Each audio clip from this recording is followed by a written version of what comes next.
Targeting the inner chest with specific movements and training techniques can lead to a well-built chest from all angles. This look is visibly different from a chest that is overly developed in some areas but lacking in others. A typical example of a chest that isn't evenly developed is a bottom-heavy chest.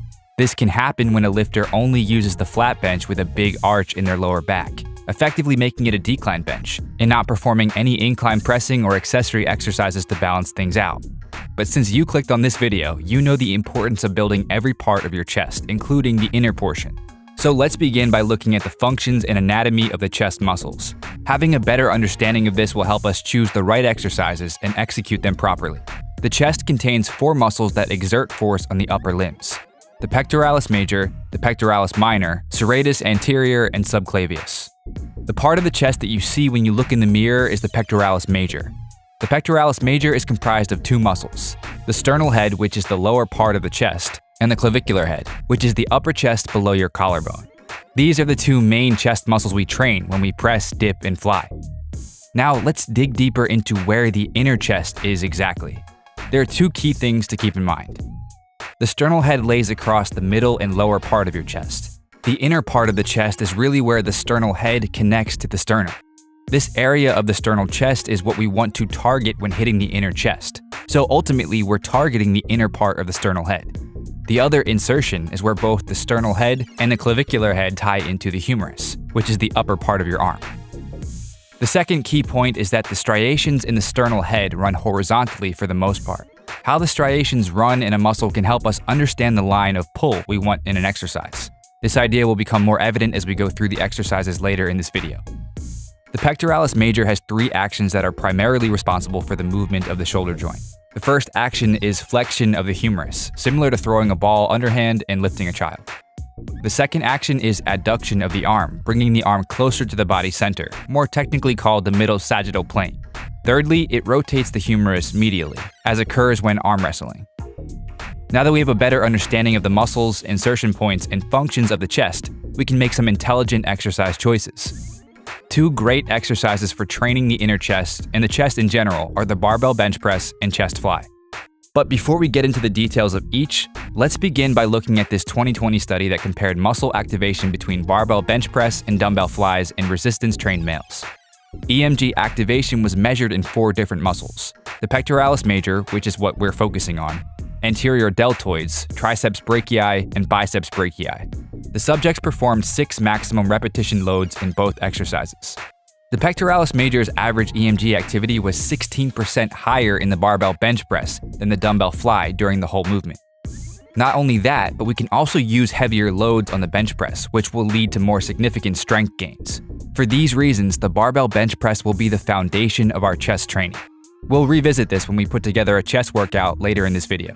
Let's move on to accessory movements to target the inner chest further. Cable chest flies are an excellent inner chest builder for several reasons. The first and most significant reason is that the resistance comes from the opposite direction of where the inner chest inserts into your sternum. As you execute the fly, you are contracting the inner part of your chest at the most challenging part of the exercise. The second reason is that you can fly at an angle that matches the sternal head's direction of muscle striation. Instead of flying upwards like you would when training the upper chest, or downward as you would when training the lower chest, you would fly through the center of the chest. This angle is in alignment with how the sternal head connects to the sternum. The best fly to train the inner chest is the cable or machine fly, where the resistance at the top of the fly is constant. This is better than using a dumbbell fly, where there is little tension on the inner chest. Always go with the machine or cable flies over dumbbells when possible.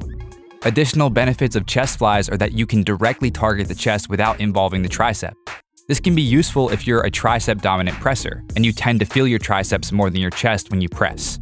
Also, since fewer muscle groups are involved and lighter weight is typically used, there's less risk of injury. The last exercise we'll look at is the chest press machine with your body turned to the side. Instead of pressing with your back against the pad, turn your body so your shoulder is on the pad and press across your body. Similar to the chest fly, the resistance is coming across your chest. At the peak of the press, your inner chest is contracted most. Before we get into programming a killer chest workout that will also build your inner chest, let's discuss a key element when focusing on a specific muscle group: the mind-muscle connection. A large part of bodybuilding is establishing a solid mind-muscle connection with the muscle you're training. Since the inner chest is a relatively small region, really focusing on contracting this part of the chest when lifting is essential. There's research to support this. This 2016 study assessed whether focusing on using specific muscles during bench press can selectively activate certain muscles. 18 resistance-trained men performed the regular bench press and bench press with a mind-muscle connection. They found that focusing on a mind-muscle connection increased muscle activity at relative loads between 20 and 60%, but not at 80% of 1 rep max. The reason for this is simple. When you have to lift a heavy load relatively close to your 1 rep max, all your muscle fibers have to fire to move the weight. After all, the closer you are to your max weight, the closer you'll have to output your max effort to move it. So when the weight is heavy, your focus doesn't matter as much because you'd better use everything you got to get the bar moving. But with a lighter weight, there's more room to focus and use specific muscle groups. This is one of the critical differences between strength training and bodybuilding. High-level bodybuilders have mastered the art of crushing a muscle group with a moderate load by truly isolating the muscle they want to hit. Your ability to focus on the muscle you want to use is essentially the mind-muscle connection. Let's put all this together in a chest workout. The best way to tie this together is to have 2 chest workouts per week. One will be a typical chest workout with all compound exercises like the bench, incline, and dips.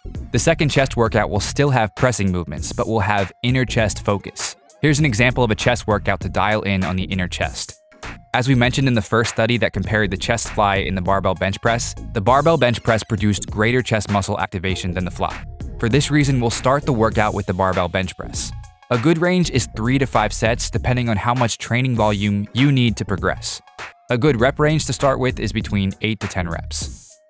Next, we'll perform 3 to 5 sets of the chest machine press on an angle. Since the range of the motion of this exercise is slightly shorter than a regular press, we'll increase the reps to 12 to 15 reps on each side. To finish off, we'll do 3 to 4 sets of cable or machine chest flies for 10 to 12 reps. Focus on driving your arms back to get a deep stretch at the bottom and squeezing the inner chest at the top. While the chest doesn't have a separate inner chest muscle, we've covered how to train the sternal head's inner part. If you follow the tips in this video along with the chest workouts mentioned in the programming section, you'll have an armor-plated look along with a built inner chest. Did you find this video helpful? If so, click the like button below as it'll genuinely help out the channel. Also, if your training and nutrition are in order and you're looking for a bit of an edge, be sure to check out my science-based supplement line. Each product was created using scientifically proven ingredients, all clinically dosed and guaranteed to produce results.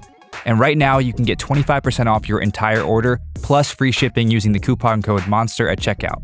So head over to musclemonsters.com/supplements or click the link in the description. And if you haven't already, make sure you subscribe for more videos. And don't forget to turn on post notifications so you don't miss the next one. Peace.